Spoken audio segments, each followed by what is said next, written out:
Muy buenos días, jóvenes. En esta mañana abordaremos el tema de la inscripción de documentos. El objetivo de estudiar este tema es que el educando conozca los requisitos para inscribir documentos en el registro y los diferentes tipos de errores que se pueden cometer aplicando este conocimiento al caso concreto.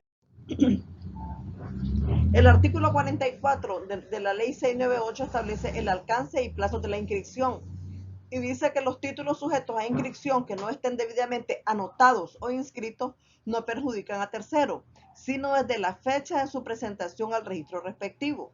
La inscripción de los documentos presentados deberá realizarse en un plazo no mayor de 30 días calendarios a partir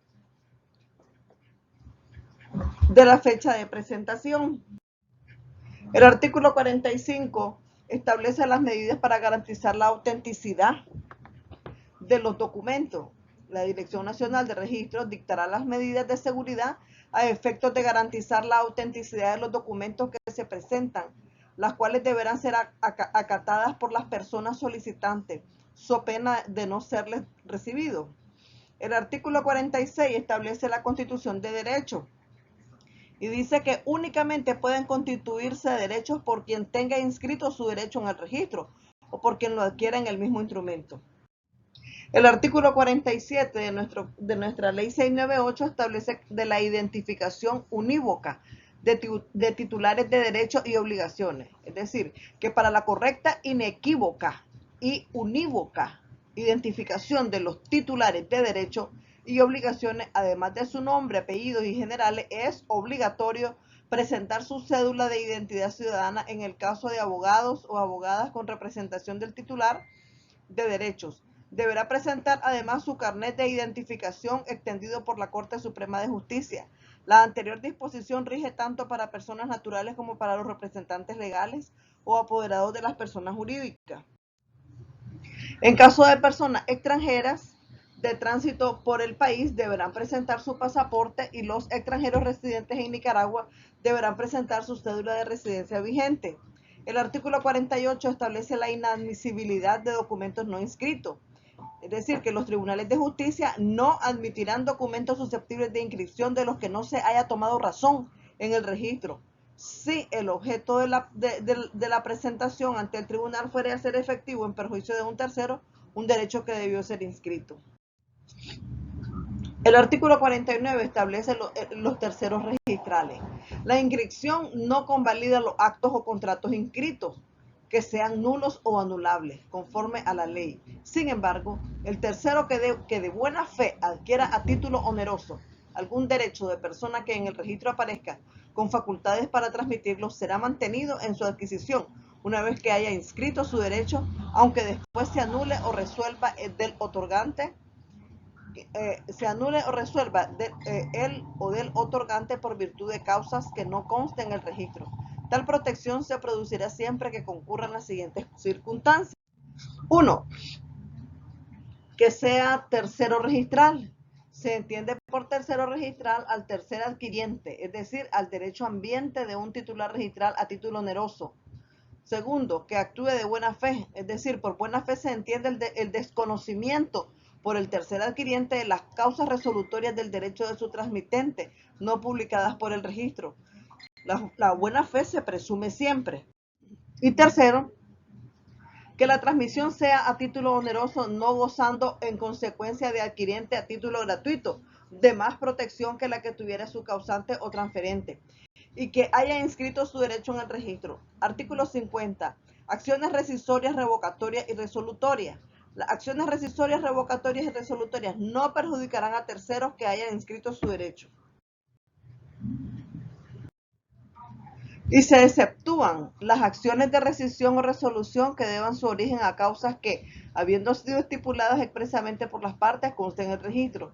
Las acciones rescisorias de enajenación en fraude de acreedores en los casos siguientes: cuando la segunda enajenación ha sido hecha a título lucrativo, y cuando el tercero haya tenido conocimiento del fraude del deudor, y cuando se esté en cualquiera de los casos comprendidos en el capítulo 2. Título tercero del Código Civil, que trata del fraude de los actos jurídicos y a los que se refiere dicho capítulo en su artículo final. Hablaremos ahora de la publicidad de la información. El artículo 53 establece el alcance de la publicidad registral.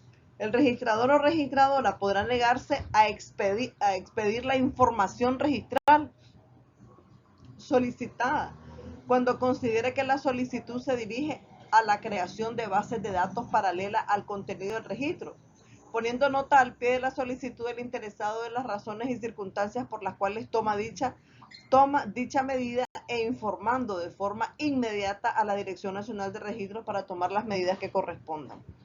El artículo 54 establece las certificaciones, informes y copias, valor medio y forma de extenderlas. Es decir, la publicidad de los registros en su aspecto formal se hará efectiva mediante certificaciones, informes o copias, y las certificaciones, informes o copias se emitirán por los medios tecnológicos establecidos en el registro que permitan una rápida y eficiente expedición.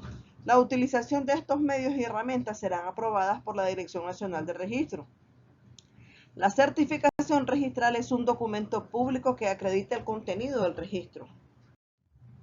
El artículo 55 establece los certificadores con jurisdicción fuera de su oficina registral, es decir, los registradores o registradoras autorizados por la Corte Suprema de Justicia podrán certificar en forma de copia auténtica o literal asientos registrales que constan en otras oficinas registrales, para lo cual deberán dejar constancia de esas circunstancias en el documento respectivo. El artículo 56 establece el contenido de las certificaciones, es decir, que las certificaciones expresarán de una forma clara, sucinta y precisa el contenido de los asientos del registro de acuerdo con la solicitud o mandamiento presentado y será firmada por el registrador o registradora, titular o auxiliar en su caso. El artículo 57 establece que los tipos de certificaciones se expedirán certificaciones de forma literal o relacionada. Hablaremos ahora de la forma de llevar los registros. El artículo 58 establece que los libros que deben llevar los registros públicos. Cada uno de los registros públicos adscritos al SINARE, que es Sistema Nacional de Registro, llevarán obligatoriamente los siguientes libros o sistemas. 1. El libro de recepción o documento diario. El libro de inscripciones, el de índice. El reglamento determinará el contenido de la información adicional a la establecida en la presente ley para cada libro o sistema según el tipo de registro que se trate. El artículo 59 establece medios para llevar los libros. Los libros podrán llevarse en papel o en cualquier otro soporte de acuerdo a la moderna tecnología establecida en el registro, siempre que se garantice su seguridad y eficiencia. Los asientos registrales efectuados en esos medios surtirán los efectos jurídicos derivados de la publicidad registral y tendrán plena validez y autenticidad. Hablaremos ahora de los errores registrales. Los errores cometidos en los asientos a que se refiere la presente ley podrán ser materiales o de concepto. Hablaremos de los errores materiales. Se entenderá que se comete error material cuando sin intención conocida se escriban unas palabras por otras, se omita la expresión de alguna circunstancia formal de los asientos o se equivoquen los nombres propios o las cantidades al copiarla del título, sin cambiar por eso el sentido general de la inscripción o asiento de que se trate, ni el de ninguno de sus conceptos. Los errores cometidos en los asientos a que se refiere la presente ley podrán ser materiales o de concepto. El artículo 62 establece la rectificación de errores materiales por el registrador. Los registradores o registradoras podrán rectificar por sí y bajo su responsabilidad los errores materiales cometidos. Por ejemplo, en los asientos principales de inscripción, anotaciones preventivas o cancelación, cuyos respectivos documentos se conservan en el registro. Y también en los asientos de presentación y notas marginales, aunque los documentos no existan en las oficinas de registro, siempre que la inscripción principal respectiva baste para dar a conocer el error y sea posible rectificarlo. El artículo 63 habla de los errores materiales y dice que no puede rectificar el registrador. Los registradores o registradoras no podrán rectificar sin la conformidad del interesado que posee el documento inscrito o sin una providencia judicial, en su defecto los errores materiales cometidos. 1. En las inscripciones, anotaciones preventivas y cancelaciones cuyos documentos no existan en el registro. 2. en los asientos de presentación y notas marginales cuando dichos errores no puedan comprobarse por la inscripción principal respectiva y no exista tampoco los documentos en la oficina del registro. Artículo 64. Forma de rectificar los errores materiales. Los errores materiales no podrán salvarse con enmiendas, tachas o raspaduras, ni por otro medio que un asiento nuevo en el cual se exprese y rectifique claramente el error cometido en el anterior, a no ser que el error se advierta antes de ser fumado el asiento y pueda subsanarse en este con claridad mediante la oportuna confrontación. El artículo 65 establece los errores de concepto. Se entenderá que se comete error de concepto cuando al expresar en la inscripción alguno de los contenidos en el documento se altere o varíe su sentido. El artículo 66 establece la necesidad de acuerdo para rectificar errores de concepto. Es decir, los errores de concepto cometidos en inscripciones, anotaciones o cancelaciones o en otros asientos referentes a ellas, cuando no resulten claramente de las mismas, no se rectificarán sin el acuerdo unánime de todos los interesados y del registrador o registradora, o bien en una providencia judicial que así lo ordene. Los mismos errores cometidos en asientos de presentación y notas cuando la inscripción principal respectiva baste para darlo a conocer, podrá rectificarlos el registrador o registradora. El artículo 67 nos habla de la forma de rectificar errores de concepto y dice que los errores de concepto se rectificarán por medio de una nueva inscripción, la cual se hará mediante la presentación del mismo documento ya inscrito, si el registrador reconociere su error o el juez o tribunal lo declarare, y en virtud de un documento nuevo si el error fuere producido por la redacción vaga, inexacta o ambigua del documento primitivo y las partes convinieran en ello, o lo declarare así una sentencia judicial.